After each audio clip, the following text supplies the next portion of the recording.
여러분, 요즘 연일 정부는 경제 회복이 됐다, 코로나19 이전으로 완전히 돌아갔다, 이렇게 쉽게 말하면 엄청 호들갑을 떨고 있어요. 경제 지표로 보면 호들갑을 떨만도 합니다. 크지는 않지만 지난 우리 2019년 4월부터 시작을 해서요, 2020년을 거쳐서 2021년 4월까지 이게 전체적인 어떤 모양새로 보면요, 2019년 4월이 아니고 2019년 4분기죠. 예, 4분기. 모양새를 보면요, 여러분, 경제가 회복되고 있는 것은 분명해 보이죠. 예, 보시는 것처럼 2019년 4분기에는 1.3% 성장했습니다.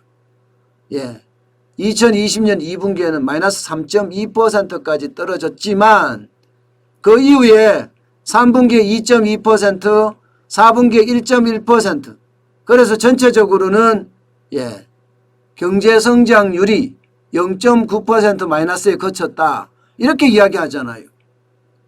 그렇지만 그 자체도 외환위기 이후에 최저치죠. 그죠?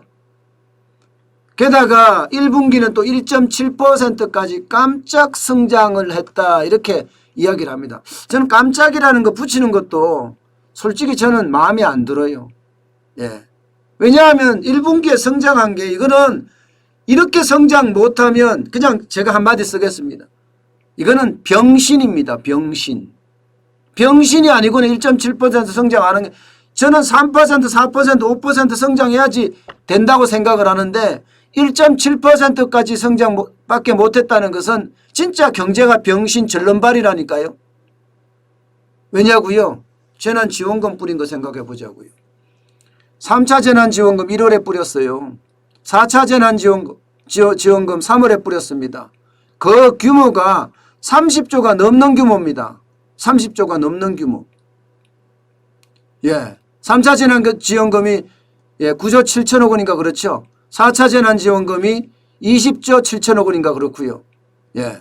그렇다면 1.7% 성장한 것은 진짜 병신 절름발인 거죠. 제대로 성장하지도 못한 거죠. 경제가 바보가 됐다는 뜻이죠. 그런데도 호들갑을 떨어요. 실질적으로 여러분, 세부 지표로도 보면 그게 확연하게 드러납니다. 확연하게. 보세요. 국내 총생산이 속보치 비교해서는 0.1% 성장을 했다고 하지만 민간 소비, 정부 소비 늘어난 거 보세요. 민간 소비, 정부 소비. 예, 정부 소비는 마이너스 0.1이 됐고 1.6입니다. 민간 소비는 1.2입니다. 플러스 0.1입니다. 참 이런 걸 보면 어느 거나 하더라도 정부가 돈 풀어서 지금 소비를 성장시켰다, 이렇게 이야기할 수 있는 거잖아요. 정부가 돈 풀어서. 여러분, 대한민국에는요, 경제 성장률 할 때요, 소비가 1번, 소비가 가장 많이 차지합니다. 예, 거의 한 3, 40% 차지합니다. 경제 성장률에. 그 다음에 수출이 한 3, 40% 차지합니다. 설비 투자가 6.1까지 올랐다고 하나 설비 투자는요, 경제 성장률 비중이 낮아요. 낮아요. 이게 기업이 투자하는 거잖아요. 기업이요. 결국은요, 재난지원금을 뿌려서 1.2, 1.6까지 성장하게 됐고, 이게 비중이 크기 때문에 결국 1.7% 성장하는데, 지금 소비, 민간 소비나 정부 소비가 큰 역할을 했다는 이야기밖에 안 됩니다. 재난지원금을 30조 뿌려서 겨우 1.7% 성장했다. 이게 올바른 해석입니다. 이게 올바른 해석이에요. 깜짝 성장? 뭐 이런 거는 여기다가 비교하면 안 됩니다. 여러분, 그런데도 불구하고요. 그런데도 불구하고 지금 전 세계 성장률에는 굉장히 뒤집니다. 굉장히 뒤져요. 여러분, 이게 세계은행에서 발표한 세계 성장률 전망치입니다. 세계 성장률은 5.6%가 될 거다, 이렇게 이야기하고 있고요. 선진국도 5.4% 예상하고 있습니다. 대한민국은 지금 한국은행이 나온 최대치로 봤을 때 4.2%예요. 4.2%. 그러면 선진국의 5.2에 비해서 턱없이 부족하죠. 턱없이 부족합니다. 게다가 아태 지역, 동아시아 아태 지역만 하더라도 7.7%입니다. 거기에 비하면 4.2%는 유로 수준입니다. 유로 수준. 대한민국이 그렇게 지금 엄청난 성장을 구가하지 못한다는 거예요. 게다가 중국은 8.5%입니다. 8.5%. 중국에 비하면 반토막도 안 되는 수준입니다. 자, 문제는 여러분 1분기에는 2번에 걸쳐서 재난지원금을 뿌려서 그나마 1.7%로 선방을 했으나 앞으로 선방할 수 있을까요? 앞으로 쉽지 않습니다. 진짜 여러분 쉽지 않아요. 왜 그런가 하면요. 바닥이 지금 엉망이기 때문이에요. 바닥이. 이거 한번 보세요. 코로나19 이전인 2020년 2월을 100으로 봤을 때 자영업자, 고용 있는 자영업자의 현황입니다. 지금 최악으로 내려가고 있어요. 바닥이 이만큼 시원찮다는 거예요. 바닥이. 바닥이 좋아져야 되거든요. 대한민국은요. 바닥 경제가 특히 자영업자가 차지하는 우리 경제의 비중은 어마어마합니다. 경제활동 인구 중에 차지하는 비중은요. 25% 가까이 되고요. 25%. GDP에서 차지하는 비중은 20% 가까이 됩니다. 자영업자 비중이 삼성전자만큼 된다는 이야기예요. 그런데 지금 고용 있는 자영업자가 직원을 둔 자영업자를 말하거든요.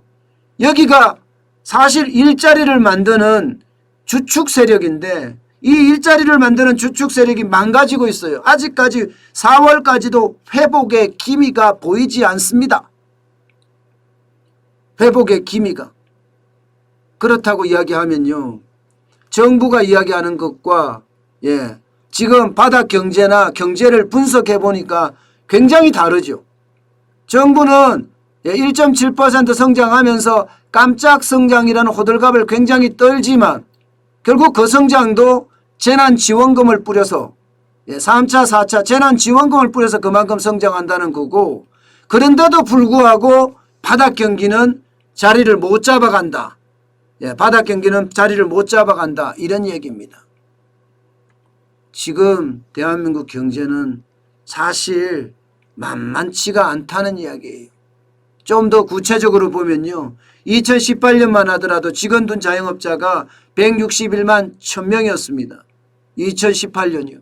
그런데 지금 2021년 5월 현재 보면 131만 7천입니다. 어림잡아서 30만이 줄어들었습니다. 30만. 그러면 일자리가 적어도 30만 개 사라졌다는 이야기죠. 적어도 30만 개 사라졌다는 이야기입니다. 직원 둔 자영업자가 늘어나면 늘어날수록 일자리는 점점 더 폭증합니다. 만약에 2명 있는 사람이 망했다.